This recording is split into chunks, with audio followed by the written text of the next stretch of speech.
Morning विद्यार्थी मित्रों, छठा चैप्टरनी अंदर આપણે કાર્યની ચર્ચા પૂરી કરેલી।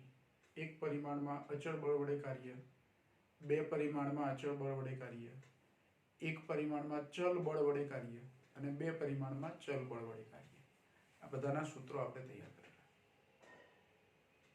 હવે એને આધારે આપણે દાખલા ગણીએ। બુકમાં આપણને વધારે દાખલા નથી આપ્યા, એટલે બીજા થોડા દાખલા આપણે વધારાના ગણીશું।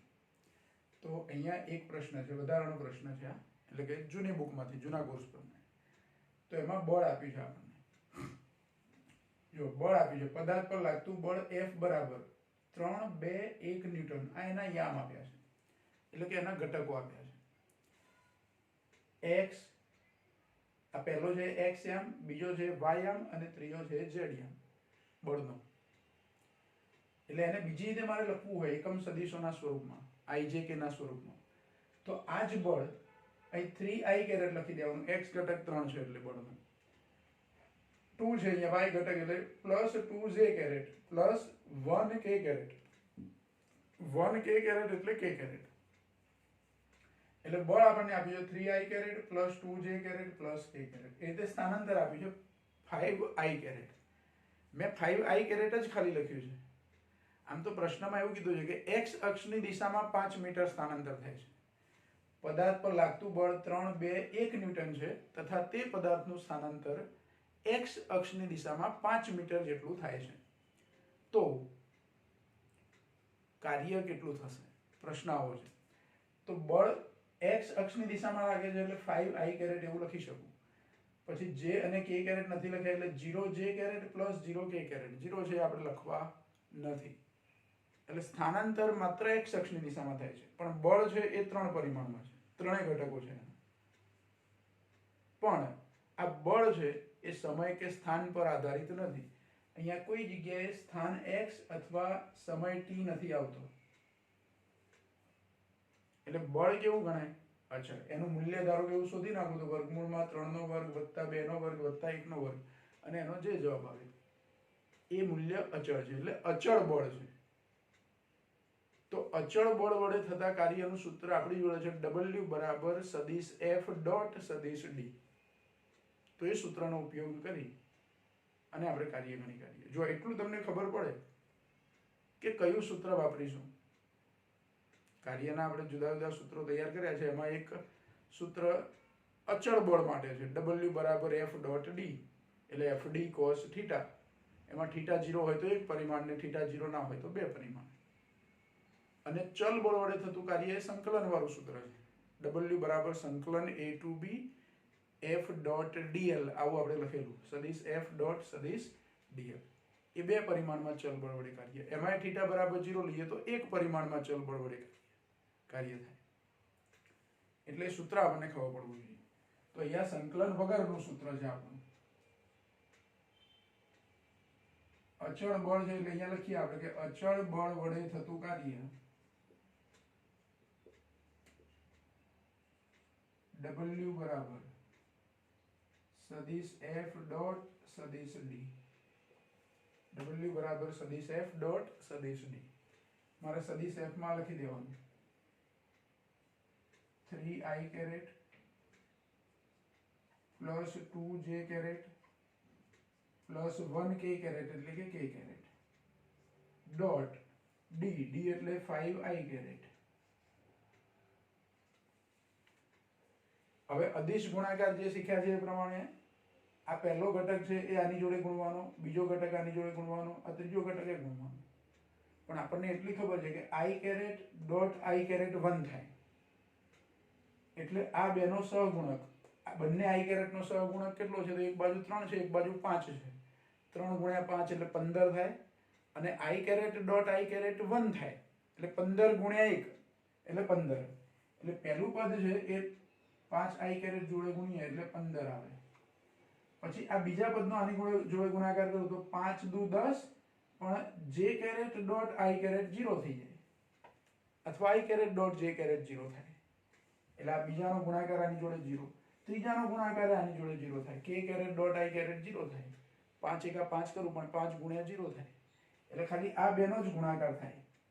ડોટ ગુણાકારમાં ધ્યાન રાખો, આ બાજુ આઈ કેરેટ હોય ને આ બાજુ આઈ કેરેટ હોય, તે બેના સહગુણાંકોનો જે ગુણાકાર હોય એટલો જવાબ આવે. પણ આઈ કેરેટ ડોટ જે કેરેટ હોય તો 0 થઈ જાય, આઈ કેરેટ ડોટ કે કેરેટ હોય તો પણ 0 થઈ જાય. એટલે આ બાકીના બે જોડે આનો ગુણાકાર 0 થશે. એટલે આપણો જવાબ આવશે 15. અને કાર્યનો એકમ લખી દેવાનો જૂલ. કાર્યનો એકમ કયો? જૂલ. એટલે આપણો આ દાખલો પૂરો. આટલી જ ગણતરી છે. જો 1 અથવા 2 માર્કની અંદર પૂછાય એવો પ્રશ્ન, આ બહુ વધારે માર્કમાં કંઈ પૂછાય નહીં.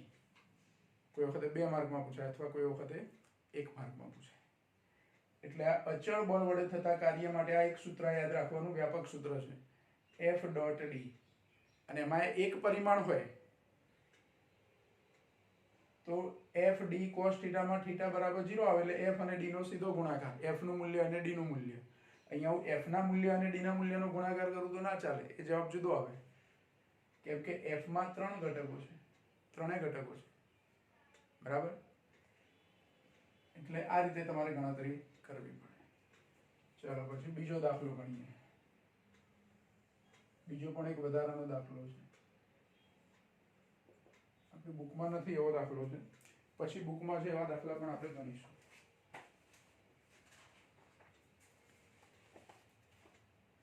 જો બળ આપ્યું છે આપણને, અહીંયા અચળ બળ નથી, ચલ બળ છે. fx બરાબર આવું લખીને આપ્યું છે, fx બરાબર 3x² minus 2x plus 7 અને આખાના ગુણાકારમાં i કેરેટ, આટલા ન્યૂટન બળ આપ્યું છે. અને કણનું સ્થાનાંતર x અક્ષ પર x1 બરાબર 0 થી x બરાબર 10 મીટર થાય છે. એટલે d બરાબર, અથવા x અક્ષ ઉપર છે એટલે આપણે x1 લખીએ. સ્થાનાંતર કેટલું? તો x1 બરાબર 0 થી x2 બરાબર 10 મીટર. બુકમાં એવું લખ્યું છે કે x બરાબર 0 થી x બરાબર 10 મીટર જેટલું સ્થાનાંતર થાય છે. પણ આપણે બે પોઝિશનને અલગ અલગ નામ આપીએ, x1 x2. તો કાર્યની ગણતરી કરો એટલે w શોધો એવું કીધું છે.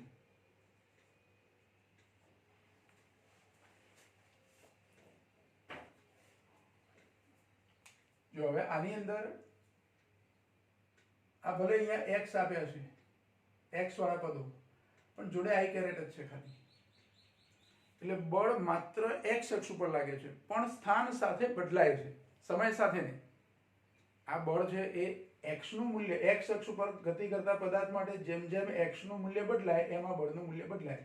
એટલે અહીંયા આપણે f of x એવું લખ્યું છે, અને fx અથવા f of x એવું કહીએ છીએ. એટલે કે બળ એ x નું વિધેય છે, x પર આધારિત છે, આવું કહેવાય.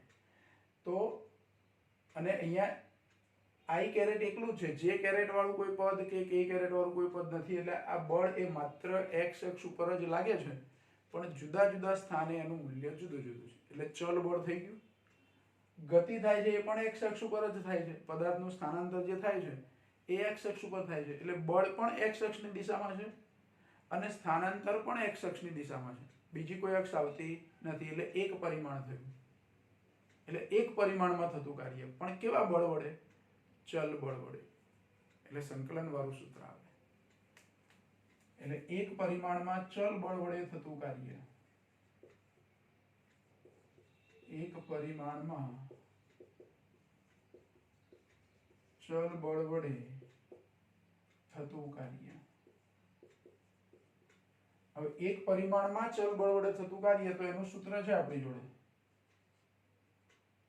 સંકલન x1 થી x2 f dx. આવું સૂત્ર આપણે લખ્યું છે. અથવા fx dx લખી શકું, x પર આધારિત છે ને f, એટલે fx dx આવું લખી શકું, fx dx. હવે જુઓ fx એટલે શું? તો અહીંથી કિંમત મૂકી દેવાની. dx એ તો સંકલન કરવાનું છે, પણ એ સંકલન સ્થાનાંતર ક્યાં સુધી? x1 બરાબર 0 થી x2 બરાબર 10. એટલે અહીંયા 0 થી 10 ની લિમિટ લેવાની. અને સંકલન કરવાનું. આપણે સંકલન કરતા થોડું થોડું શીખેલા છે. x⁻n હોય તો એનું સંકલન શું થાય? x⁻n એનું સંકલન શું થાય? તો x⁻n+1 અપોન n+1 આ સૂત્ર પ્રમાણે. બરાબર? આ સંકલન માટે આ સૂત્ર છે. આપણે સૂત્રો લખેલા છે સંકલનના. તો w બરાબર, જો આ કિંમત કેવી રીતે મૂકું છું, તો સંકલન અત્યારે હાલ x1 થી x2 જ લખું છું. fx ની કિંમત લખી દઉં 3x² - 2x + 7 * dx. આ i કેરેટ અહીંયા લખવાના નથી મારે. કેમ? ખાલી આટલું જ લખવાનું. આપણને ખબર છે કે બળ x અક્ષની દિશામાં છે, સ્થાનાંતર પણ x અક્ષની દિશામાં છે. એટલે f.d પ્રમાણે ધારો કે અહીંયા સદિશ f.dx એવું લખ્યું હોત મેં સદિશ સ્વરૂપે, તો એના અદિશ ગુણાકારમાં fx dx cos થીટામાં cos 0 બંધ થઈ જાય. એટલે એક પરિમાણમાં બળ હોય એટલે સીધું અહીંયા ખાલી મૂલ્યો જ લેવાના. i કેરેટ j કેરેટ એવું કશું લેવાનું આવતું નથી. બરાબર? હવે શું થાય જુઓ, આ સંકલન આનુય કરવાનું, આનુય કરવાનું, આનુય કરવાનું, ત્રણેયનું. પણ બધા અહીંયા કૌંસ કર્યો છે ને, તો આ સંકલનની નિશાની આની જોડે લખાય, આની જોડે લખાય ને આની જોડે લખાય, ત્રણેય પદો જોડે. અને આ dx છે એ પણ ત્રણેય જોડે લખાય, કારણ કે આ કૌંસ છે. એટલે કૌંસ છોડવાનો હતો. કૌંસની આગળ પાછળ જે કંઈ પદો હોય એ બધા કૌંસના પદો જોડે ગુણી કાઢવાના. અને લિમિટ હું હવે લખી દઉં છું 0 થી 10. બરાબર? તો જો પહેલું પદ શું થશે? તો સંકલન 0 થી 10 3x² dx. જો આ સંકલન આની જોડે ગુણ્યા, આ dx પણ આની જોડે ગુણી દે 3x² જોડે. પછી નિશાની કઈ છે? માઈનસ. સંકલન ફરી 0 થી 10 2x dx વત્તા ફરી સંકલન 0 થી 10 7 એકલા 7 છે into dx. હવે આ એકલાનું વિચારીએ પહેલા કે આનું સંકલનનો જવાબ શું થાય. તો જો 3 તો અચળ છે. x² નું સંકલન આ સૂત્ર પ્રમાણે. અહીંયા n બરાબર 2 વિચારો એટલે x² કહેવાય. 2 + 1 એટલે x ની ઘાત 2 + 1 એટલે 3. એટલે ઘાત 1 વધી જાય, ટૂંકમાં જેટલી ઘાત હોય એના કરતાં 1 વધી જાય. અને નીચે 2 + 1 એટલે 3. જેટલી ઘાત વધીને જે થાય એટલા નીચે છેદમાં પણ લખવાના. એટલે જો આવું થશે. આ 3 તો હતા જ, એને એમને એમ રાખું છું. આ x² નું સંકલન શું થાય? x³/3. અને એની લિમિટ કઈ? 0 થી 10. સંકલન કરી દીધું આપણે. અને લિમિટ તો હજુ વાપરવાની બાકી. મેં લિમિટ લખી એનો મતલબ કે લિમિટનો ઉપયોગ કરવાનો બાકી. પછી અહીંયા માઈનસ નિશાની. આના જેવું જ 2 એમના એમ પહેલા લખી દેવાના. હવે x નું સંકલન કરવાનું. પણ x પર ઘાત નથી એટલે કેટલી કહેવાય? 1. તો એક ઘાત વધારી દો. 1 માં 1 વધારી દો એટલે 2. એટલે x² થાય. અને એ જ ઘાત ક્યાં લખી દેવાની? છેદમાં. લિમિટ ફરી 0 થી 10 વત્તા 7 એમના એમ. હવે dx ના ગુણાકારમાં અહીંયા x હતા. અહીં dx ના ગુણાકારમાં તો એકલા 7 છે. તો 7 dx આવું લખેલું છે. એને હું 7x⁻0 dx લખી શકું. x⁻0 એટલે કોઈ પણ સંખ્યાની 0 ઘાતાંક હોય એટલે એ જવાબ કહેવાય 1. x ની 0 ઘાતાંક એટલે 1. એટલે 7 ના ગુણાકારમાં 1 7 × 7 7 dx. આ 7 dx એટલે આવું લખાય ને, 7 × 1 dx. અને 1 એટલે હું શું લખી શકું? x ની 0 ઘાત. જો ધ્યાન રાખો, આ અચળ પદ છે. આ dx તો સંકલનની નિશાની માટેના છે. સંકલન dx એમ. એટલે આ અચળ પદ છે. અચળ પદનું સંકલન તો x ની 0 ઘાત એની જોડે ગુણાકારમાં ધારી લેવાની. ધારો કે dx ને બદલે dt હોય તો t ની 0 ઘાત લખવાની. dy હોય તો y ની 0 ઘાત લેવાની આગળ. તો એ રીતે અહીંયા dx છે એટલે x ની 0 ઘાત લીધી. હવે આ સંકલનના નિયમ પ્રમાણે 0 છે તો અહીંયા x ની 0 ઘાત હોય તો x ની 0 + 1 અપોન 0 + 1 એટલે x ની 1 ઘાત ભાગ્યા 1. એટલે આનો સંકલનનો જવાબ આટલું જે પદ છે 7 તો લખી દેવાના છે. અને x ની 0 ઘાત છે એને બદલે x ની કેટલી ઘાત થઈ જાય 1, x ની 1 ઘાત ભાગ્યા 1 છેદમાં 1 લખવાનો કોઈ મતલબ નથી અને ઘાતાંકમાં 1 ના લખું તો ચાલે એટલે 7 * x એટલે આ 7 એમના એમ લખ્યા તો સંકલન dx એનો જવાબ આવે x, એમાં લિમિટ આવશે 0 થી 1 સોરી 0 થી 10 બરાબર. તો જો આ બધાનું સંકલન થઈ ગયું, હવે લિમિટનો ઉપયોગ કરવાનો. જો આ દાખલામાં ધ્યાન રાખજો, પછી ફરીથી સંકલન કરવાના આવા પ્રશ્નો આવે ત્યારે તમારે આ વસ્તુ કામ લાગશે. અને સંકલન તો તમારે ગમે તે જગ્યાએ, ખાલી આ કાર્યમાં જ નહીં, કોઈ પણ જગ્યાએ તમારો સંકલનનો ઉપયોગ થશે. હવે આ સાદું સંકલન જ છે, આ કંઈ અઘરું નથી બરાબર.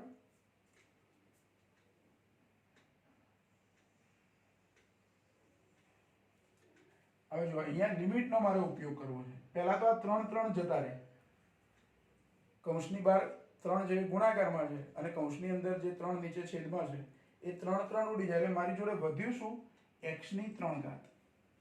હવે એમાં x ની 3 ઘાત વધે છે તો એક વખત x ની જગ્યાએ 10 લખવાના અને એક વખત 0 અને એ બેની બાદબાકી એટલે w બરાબર, જો પહેલા કૌંસનો જવાબ શું આવશે તો x ની જગ્યાએ 10 લખવાના છે અને 10 ની કેટલી ઘાત 3 ઘાત ઓછા 0 ની 3 ઘાત એટલે લિમિટનો ઉપયોગ થઈ ગયો. પછી અહીંયા 2 2 જતા રહેશે એટલે x નો વર્ગ વધે, નિશાની કઈ જાય આગળ માઈનસ, તો x ની જગ્યાએ એક વખત 10 લખવાના એનો વર્ગ કરવાનો ઓછા 0 નો વર્ગ કરવાનો વત્તા 7 તો ખરા, હવે 7x છે, 7x અહીંયા x એટલે એક વખત 10 ને એક વખત 0 બેની બાદબાકી અને એની ઘાત એક જ છે એટલે 10 ઓછા 0. હવે આનું સાદુરૂપ 10 ની 3 ઘાત એટલે તો 1000, 10 ગુણ્યા 10 ગુણ્યા 10 એટલે 1000 થાય, માઈનસ 0 ની 3 ઘાત એટલે તો 0, 1000 ઓછા 0 એટલે 1000 એટલે આ પહેલા કૌંસનો આખો જવાબ થાય 1000 ઓછા આ માઈનસ છે એટલે અહીંયા માઈનસ 10 નો વર્ગ 100 એમાંથી 0 બાદ કરવાના એટલે 100 જ રહે અને વત્તા 10 માંથી 0 બાદ થાય એટલે 10 અને એનો ગુણાકાર કોની જોડે 7 જોડે એટલે 7 દાન 70.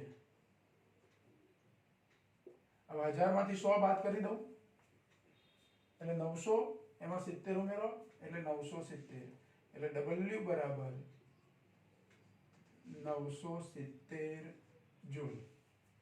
આટલું કાર્ય થયું.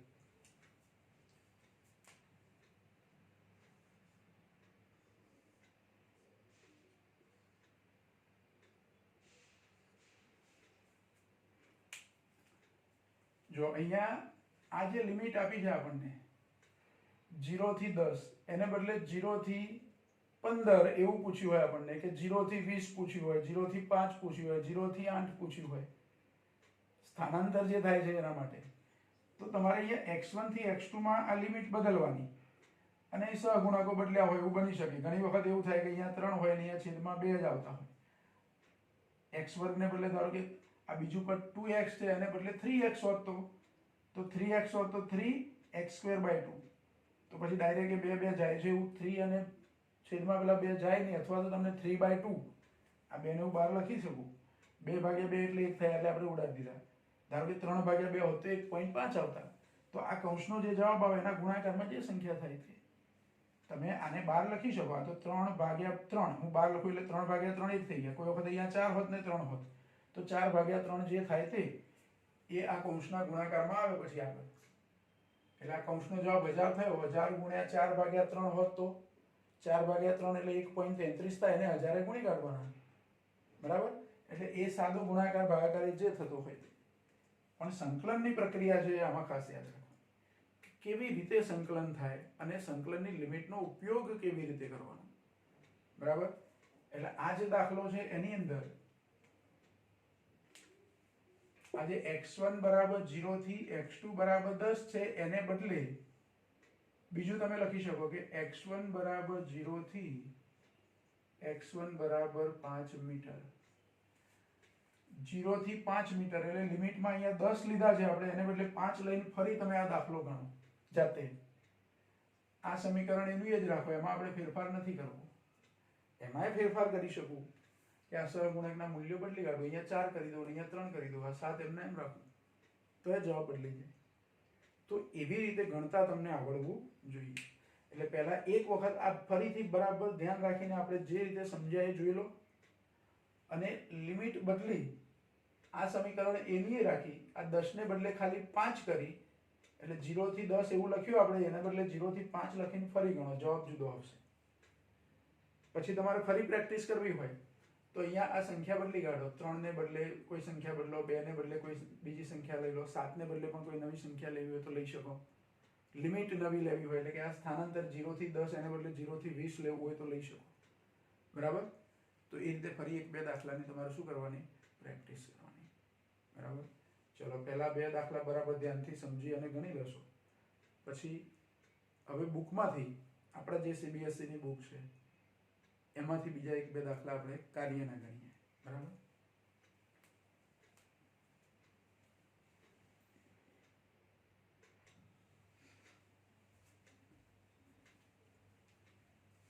જો હવે આપણા પાઠ્યપુસ્તકનો ઉદાહરણ નંબર 6.5 અચળ બળ અને ચલ બળ ભેગું છે એ ટાઈપનો પ્રશ્ન છે. બરાબર? જો પહેલા પ્રશ્ન શું છે એ સમજી લો. ઉદાહરણ નંબર 6.5 પેજ નંબર 119 પર. તમારી જોડે બુક હોય તો બુકમાં જુઓ. રેલવે પ્લેટફોર્મની ખરબચડી સપાટી પર એક બહેન એટલે એક વ્યક્તિ રૂપમાં પતરાની પેટી ઘસડે છે. પ્લેટફોર્મ પર કોઈ મુસાફર છે, એની જોડે એક પતરાની વજનદાર પેટી છે, ઉચકાતી નથી એટલે ઘસડીને ચાલે છે. હવે તે વ્યક્તિ 10 મીટર, તેણી એટલે બેન છે એટલે તેણી એવો શબ્દ વાપર્યો છે, તેણી 10 મીટર સુધી 100 ન્યૂટન બળ લગાડે છે. એ પતરાની પેટી ઘસડીને ચાલે છે તો 10 મીટર અંતર સુધી એક સરખું અચળ 100 ન્યૂટન બળ લગાડે છે. ત્યારબાદ થાકની માત્રા વધતા 10 મીટર જેટલી પેટી ઘસડે છે એટલે એમને થોડો થાક લાગે છે, એટલે ઊભા નથી રહેતા. પણ જે 100 ન્યૂટન બળ લગાડતા હતા એ બળ રેખીય રીતે ઘટીને 50 ન્યૂટન થઈ જાય છે અને બીજું 10 મીટર સ્થાનાંતર થઈ ગયું. પહેલું 10 મીટર સ્થાનાંતર હતું એ 100 ન્યૂટન જેટલા અચળ બળને કારણે. પછી બળ ધીરે ધીરે ઘટવા લાગે છે રેખીય રીતે, એટલે એનો ઘટાડો થાય છે. F વિરુદ્ધ x નો આલેખ દોરો તો સુરેખ મળે. તો એ રેખીય રીતે બળ ઘટી અને 10 મીટર જેટલું અંતર બીજું કપાય એટલે ટોટલ 20 મીટર થયું, તો બળ 50 ન્યૂટન થઈ જાય છે. પતરાની પેટીએ કાપેલું કુલ અંતર 20 મીટર થયું. 100 ન્યૂટન બળની અસર હેઠળ 10 મીટર સ્થાનાંતર અને 100 થી ઘટીને 50 થાય ત્યાં સુધીમાં બીજું 10 મીટર સ્થાનાંતર. તો પતરાની પેટીએ કાપેલું કુલ અંતર 20 મીટર છે. હવે બહેને લગાડેલ બળ એટલે એમણે જે બાહ્ય બળ લગાડ્યું તે બળ વડે થતું કાર્ય, અને સપાટી જે છે પ્લેટફોર્મની એક ઘર્ષણવાળી છે, ખરબચડી સપાટી છે, એટલે ઘર્ષણ બળને કારણે, અને ઘર્ષણ બળ કેટલું? 50 ન્યૂટન જેટલા ઘર્ષણ બળને કારણે થતું કાર્ય શોધવાનું અને આનો આલેખ પણ દોરવાનો. કે બેને લગાડેલ બળ અને 50 ન્યૂટન જેટલા ઘર્ષણ બળ વિરુદ્ધ સ્થાનાંતરનો આલેખ દોરો, અને બંને બળો વડે એટલે કે બેને લગાડેલું બળ અને ઘર્ષણ બળ એ બંને વડે થતા કાર્ય ગણવાના 20 મીટર જેટલા સ્થાનાંતર દરમિયાન. જો ઘર્ષણ બળ તો કેવું છે? અચળ છે. એ બેન 100 ન્યૂટન બળ લગાડે, 50 ન્યૂટન બળ લગાડે, ગમે તે કરે, પણ ઘર્ષણ બળ 50 ન્યૂટન જેટલું અચળ છે. બાહ્ય બળ એટલે વ્યક્તિ અથવા મુસાફરે લગાડેલું બળ છે એ પહેલા 100 ન્યૂટન જેટલું બળ 10 મીટર સુધી અચળ, અને પછી 100 થી ઘટીને 50 થઈ જાય છે, અને પછી ત્યાં જઈને ઉભા રહી જાય છે. કેમ કે એમનું બળ 50 ન્યૂટન થયું, ઘર્ષણ બળ પણ 50 છે, એટલે પેટી હવે ત્યાં સ્થિર થઈ ગઈ. હવે ત્યાં થોડીક વાર ઉભા રહી જાય છે. પછી આગળ શું થાય એની આપણે ચિંતા કરવાની નથી. તો જુઓ, એનો પહેલા તો આપણે આલેખ સમજી લઈએ. મેં આલેખ દોર્યો છે અહીંયા. ઊભી અક્ષ ધારો કે y અક્ષ છે, તો ઊભી અક્ષ ઉપર આપણે બળ લીધું છે, અને આડી અક્ષ એની પર સ્થાનાંતર એટલે x લીધેલા છે. ઊભી અક્ષ ઉપર આપણે જે સ્કેલ માપ લખ્યું છે એ અહીંયા મેં 50 લખ્યા, આટલે 100 લખ્યા. આડી અક્ષ ઉપર અહીંયા 10 લખ્યા, આ 20 લખ્યા મીટરમાં. આ ન્યૂટનમાં છે બળ, એટલે આ બળ એ ન્યૂટન એકમમાં છે. બરાબર? હવે પ્રશ્નમાં આપણને એવું કીધું છે કે જ્યાંથી એ ગતિની શરૂઆત કરે છે 100 ન્યૂટન બળથી, 100 ન્યૂટન જેટલું બળ એ પેટી પર લગાડે છે, પતરાની જે પેટી છે એની પર 100 ન્યૂટન જેટલું બળ. આ બળનો જે આલેખ છે, આ જે લાઈન છે એ x એટલે કે સ્થાનાંતરની અક્ષને સમાંતર ક્યાં સુધી 10 મીટર અંતર કાપે ત્યાં સુધી બળ 100 ન્યૂટન જેટલું અચળ. એટલે B થી C સુધી 100 ન્યૂટન બળ અચળ છે. હવે 20 મીટર એનું સ્થાનાંતર પૂરું થાય ટોટલ એટલે બળ 50 ન્યૂટન થઈ જાય છે. એટલે 50 ની સામે મેં અહીંયા એક પોઈન્ટ કર્યું, 20 અને 50 એ ભેગા થાય ત્યાં, અને અહીંથી આ 50 ને સીધી રીતે જોડી દીધું, સીધી લીટીમાં જોડી દીધું, સુરેખ લાઈન. એટલે આ બળ રેખીય રીતે ઘટે છે. 100 થી ઘટીને કેટલે સુધી પહોંચ્યું? 50 સુધી. બળ 100 થી ઘટીને કેટલે સુધી પહોંચ્યું? 50 ન્યૂટન સુધી. અહીંયા એક આડી લાઈન આપણે વધારાની દોરી દઈએ.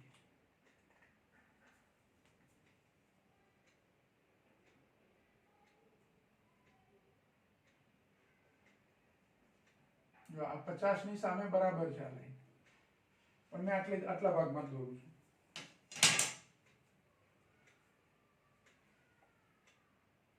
અને અહીંયા જે નામ આપી દઉં. જો બધા શિરોબિંદુઓના નામ આપ્યા છે આપણે. અહીંયા A, B, C, D, પછી E, F નથી આપ્યું, F તો બળ માટે વપરાય એટલે. બરાબર? એટલે E પછી F નહીં, G, H, I અને J. જે નામ આપવા હોય તે આપી શકો તમે. પણ F નહીં આપવાનું. કેમ કે બળ માટે આપણે F સંજ્ઞા વાપરી છે. એટલે A, B, C, D, E, પછી G, H, I, J. અહીંયા મારે G લખવું હોય તો એ લખી શકું. જો આપણે સેટ બદલીએ. A, B, C, D, E, F પછી G, H, અહીંયા I આપી દઉં અને અહીંયા J. એવું જરૂરી નથી કે ચોપડીમાં ગણતરીમાં જે જવાબો આપ્યા છે એમાં જે રીતે સંજ્ઞાઓ આપી છે એવી જ આપવી, એવું જરૂરી નથી. આપણે રીતે આપી દેવાનું. બરાબર? એટલે જો આ આલેખ દોરી ગયું. બાહ્ય બળ. બાહ્ય બળ પહેલા 10 મીટર જેટલું સ્થાનાંતર થાય ત્યાં સુધી 100 ન્યૂટન જેટલું અચળ, અને પછી 100 થી ઘટીને 50 થાય બીજું 10 મીટર સ્થાનાંતર થયું. એટલે આપણો આલેખ બાહ્ય બળ વિરુદ્ધ x નો આલેખ આટલો થયો. B C E લાઈન એ આપણા આલેખની લાઈન છે. બીજું, ઘર્ષણ બળ 20 મીટર સુધી લાગે જ છે, 50 ન્યૂટન જેટલું, પણ ઘર્ષણ બળ છે બાહ્ય બળની વિરુદ્ધ છે. અને ઘર્ષણ બળ બાહ્ય બળની વિરુદ્ધ છે એટલે આપણે બાહ્ય બળ ધન x અક્ષ ઉપર, ધન y અક્ષ ઉપર બતાવ્યું છે, તો ઘર્ષણ બળ એની વિરુદ્ધ બતાવવાનું. એટલે મેં -50 લખ્યા છે.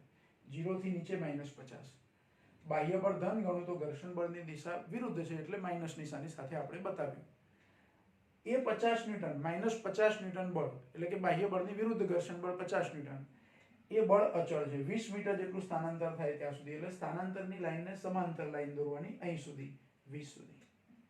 તો આ જે ભાગ થયો એ ઘર્ષણ બળ વડે થયેલું કાર્ય બતાવે. નીચેનો ભાગ કયો? A, G, H, I. આ જે લંબચોરસ બને છે એનું ક્ષેત્રફળ શોધી કાઢો તો ઘર્ષણ બળ વડે થયેલું કાર્ય. અને આ જે ભાગ થયો A, B, C, E, G, A, આટલો ભાગ થોડો આકાર વિચિત્ર છે. એટલો ભાગ એટલે કે આલેખની નીચેનો ભાગ બાહ્ય બળ વડે થયેલું કાર્ય કહેવાય. આ બધો જે ભાગ છે એનું ક્ષેત્રફળ શોધી કાઢો તો બાહ્ય બળ વડે થયેલું કાર્ય મળે.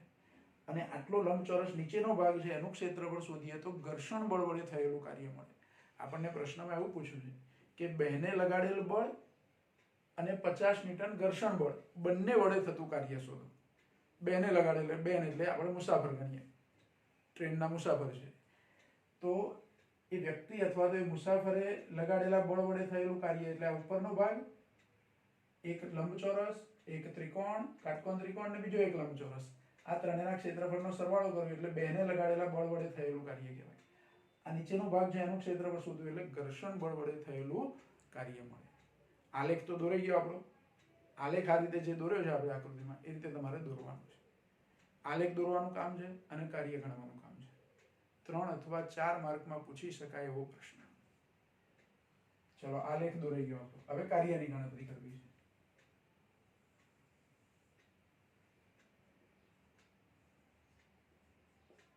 તો બેને લગાડેલ બળ વડે થતું કાર્ય. તો બેને લગાડેલા બળ વડે થતું કાર્ય આપણે ગણવું છે. તો એ કાર્ય W1 કહી દઈએ આપણે. પછી ઘર્ષણ બળ વડે કાર્ય મળે એને W2 કહી દઈશું, આને W1 કહી દઈએ. તો W1 બરાબર શું? તો એક લંબચોરસ ABCD નું ક્ષેત્રફળ વત્તા બીજો લંબચોરસ EGDJ નું ક્ષેત્રફળ વત્તા કાટકોણ ત્રિકોણ CJE નું ક્ષેત્રફળ. એ ત્રણેયનો સરવાળો એટલે કે ચતુષ્કોણ. લંબચોરસ કે ચોરસ હોય એને આપણે ચતુષ્કોણ કહીએ. એટલે ચતુષ્કોણ ABCD નું ક્ષેત્રફળ વત્તા બીજો ચતુષ્કોણ. બીજો ચતુષ્કોણ કયો? તો આપણે જે નામ આપ્યું છે એ રીતે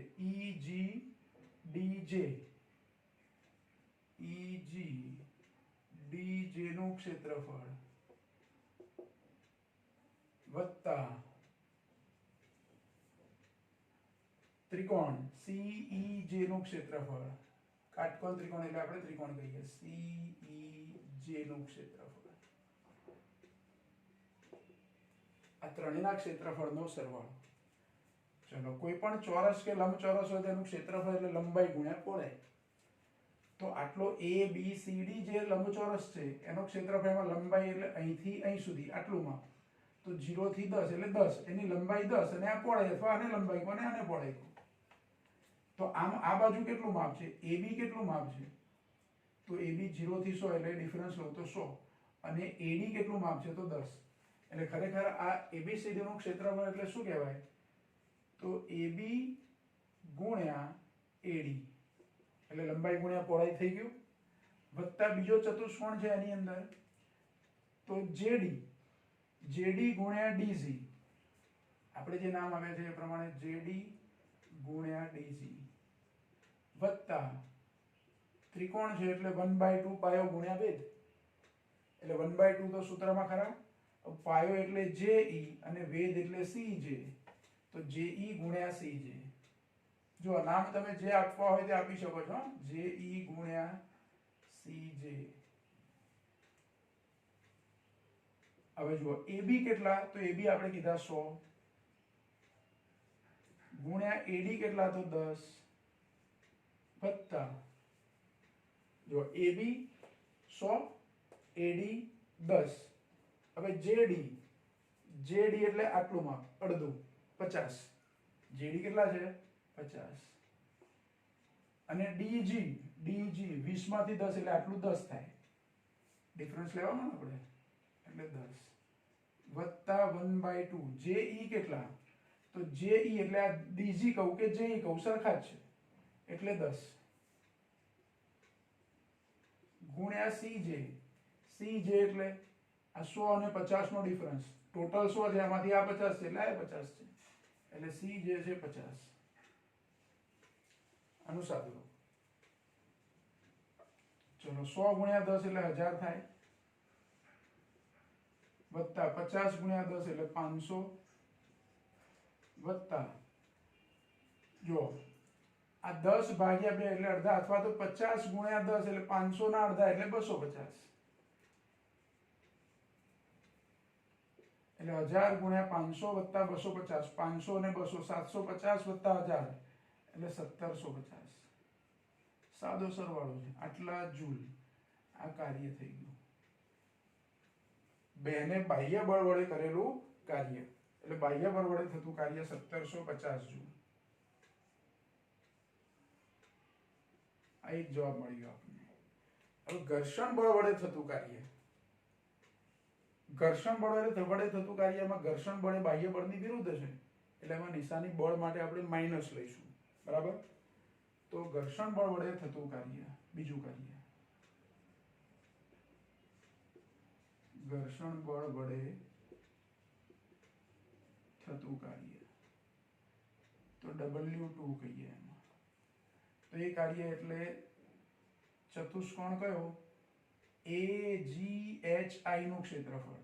AGHI નું ક્ષેત્રફળ. એક જ ચતુષ્કોણ છે જેમાં લંબચોરસ છે ચતુષ્કોણ એટલે. બરાબર? તો એની લંબાઈ કેટલી? તો AG ગુણ્યા પહોળાઈ કેટલી? તો AI. હવે AG કેટલા? તો 20 અને એઆઈ કેટલા તો -50. એઆઈ કેટલા -50. એટલે આ જવાબ શું આવશે? -20 ગુણ્યા 5. 5 દુ 10 એટલે 1000. 20 ગુણ્યા 50 કેટલા થાય? 1000. આટલા જૂલ. અહીં નિશાની આપણે માઇનસ લખી. કાર્ય ઋણ હોઈ શકે એવું આપણે કીધેલું. જ્યારે સ્થાનાંતર અને બળ પરસ્પર વિરુદ્ધ દિશામાં હોય તો આવું થઈ શકે. કાર્ય ઋણ છે અહીંયા. એટલે ઘર્ષણ બળ અને પેટીનું સ્થાનાંતર પરસ્પર વિરુદ્ધ દિશા છે.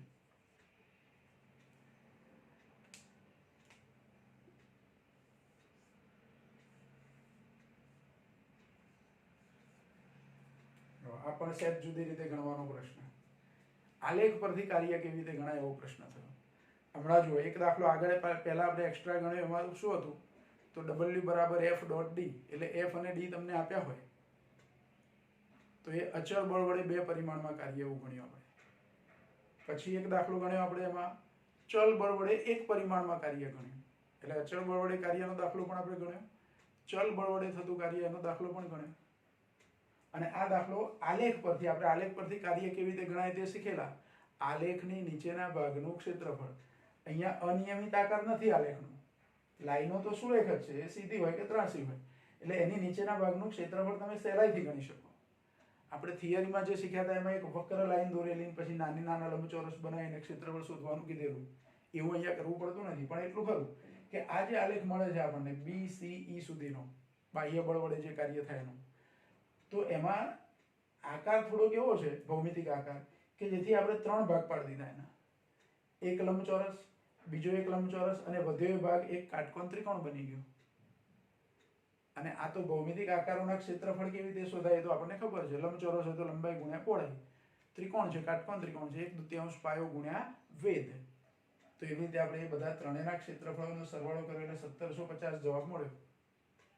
એટલે બાહ્ય બળ વડે થયેલું કાર્ય એટલે કે બેને લગાડેલા બળ વડે થયેલું કાર્ય. બરાબર. અને ઘર્ષણ બળ વડે થતું કાર્ય તો આ નીચેનો ભાગ છે એનું ક્ષેત્રફળ આપણે શોધી કાઢ્યું. લંબચોરસ એક બનાવી દીધું. તો આ રીતે આપણે કાર્યની ગણતરી કરી શકીએ. પછી બીજો એક દાખલો છે, એ દાખલો પણ જોડે આપણે ગણી લઈએ.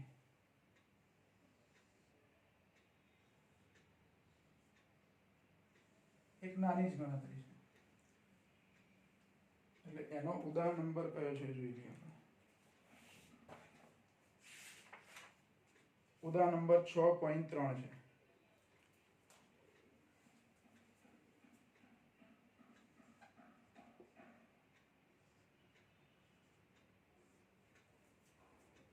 જો હવે આ 6.3 જે છે પ્રશ્ન આવો છે કે એક સાયકલ સવાર 10 મીટર અંતર ઘસડાઈને સ્થિર થાય છે.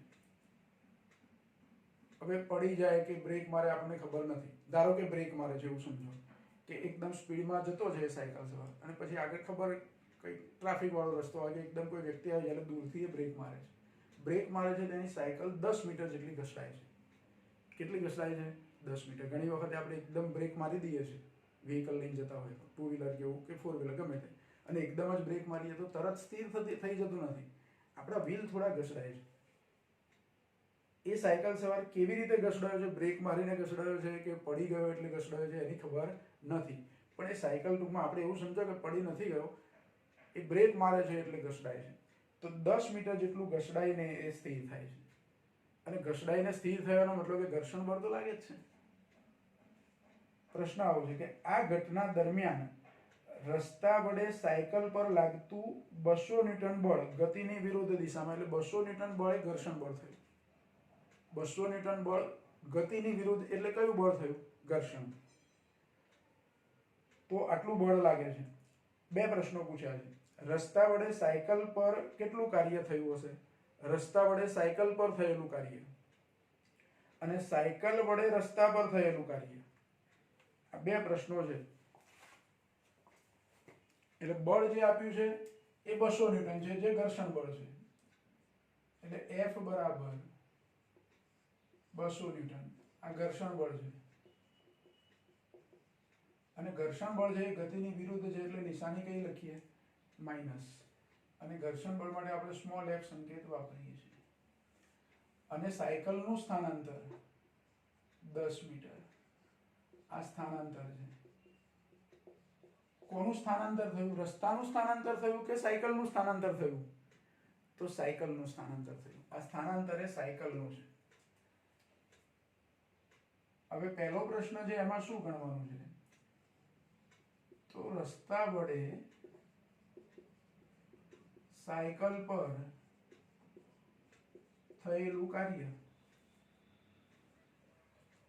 તો એ કાર્ય હું W1 કહી દઉં તો ઘર્ષણ બળ ગુણ્યા સ્થાનાંતર, અથવા FD આવું લખી દઈએ આપણે, ગુણ્યાની નિશાની વચ્ચે નથી લખી.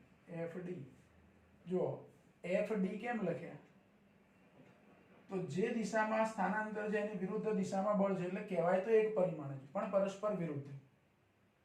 આમ તો FD cos θ એવું લખી શકું ને, અહીંયા માઇનસ ના વાપરું ને.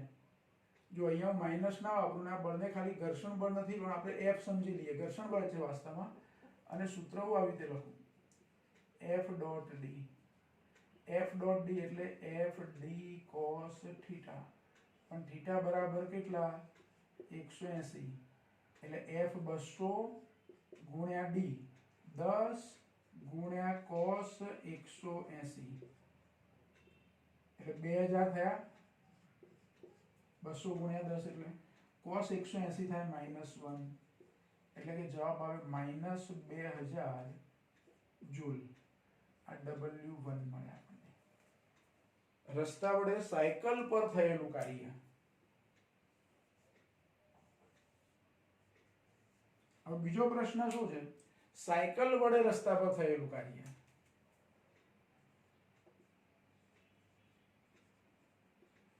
સાયકલ વડે રસ્તા પર થયેલું કાર્ય. તો ઘર્ષણ બળ 200 ન્યૂટન હોય તો પેલું બળ પણ આપણે 200 ન્યૂટન સાયકલ વડે રસ્તા પર ગણી શકું. પણ રસ્તાનું સ્થાનાંતર કેટલું? રસ્તો કેટલું ગતે સ્થાનાંતર કરે છે? તો રસ્તો તો એની જગ્યાએ જ છે. સાયકલ ઘસડાઈ છે રસ્તા પર, રસ્તો તો એની જગ્યાએ જ છે.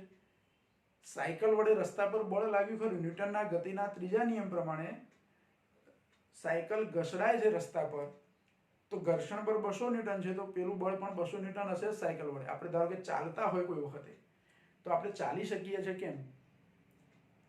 તો ઘર્ષણ બળને કારણે. પગ વડે આપણે ધક્કો લગાવીએ છીએ, પગ વડે જમીન પર ધક્કો લગાવીએ એટલે આપણે ચાલીએ છીએ, પણ રસ્તો ચાલે છે, રસ્તો તો એની જગ્યાએ જ છે. પણ ન્યૂટનના ગતિના ત્રીજા નિયમ પ્રમાણે આપણે જેટલું બળ રસ્તા પર લગાડીએ છીએ એટલું જ બળ રસ્તો આપણા પર લગાડે છે, એટલે ધક્કો લાગે છે. દડો દિવાલ પર મારીએ છીએ આપણે, તો દિવાલ તો સ્થિર ને સ્થિર જ છે. ત્યાં પણ ન્યૂટનનો ગતિનો ત્રીજો નિયમ છે. તો અહીંયા પણ એવું જ છે. પણ રસ્તાનું સ્થાનાંતર થતું નથી. સાયકલ વડે રસ્તા પર બળ લાગતું હોવા છતાં રસ્તાનું સ્થાનાંતર થતું નથી. અને સ્થાનાંતર 0 હોય, સ્થાનાંતર થતું નથી એટલે સ્થાનાંતર 0 હોય, તો આખો આ જવાબ શું થઈ જાય? 0. એટલે આપણે અહીંયા લખી શકીએ કે રસ્તા પર સાયકલ વડે બળ લાગતું હોવા છતાં રસ્તાનું સ્થાનાંતર થતું નથી. તેથી સાયકલ વડે રસ્તા પર થતું કાર્ય W2 કહીએ તો W2 બરાબર 0. આમાં કોઈ ગણતરી કરવાની રહેતી નથી. અથવા FD cos θ એવું સૂત્ર લખું તો એમાં D બરાબર 0 થાય. D બરાબર શું થાય? 0. એટલે જવાબ 0. એટલે આ કાર્ય 0 થશે. બરાબર.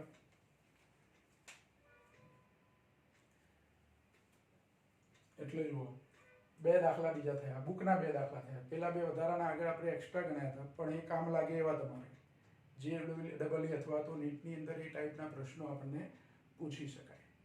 બરાબર. તો આ દાખલા પણ બરાબર ધ્યાનથી, આમાં તો બહુ ગણતરી નથી, પણ આ દાખલામાં ક્ષેત્રફળ આલેખ પરથી ક્ષેત્રફળ શોધીને કેવી રીતે કાર્ય ગણાય તે બરાબર ધ્યાનથી સમજી લેવાનું. બરાબર.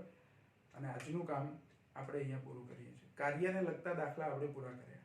નેક્સ્ટ ટાઈમ આપણે નવો ટોપિક શરૂ કરીશું.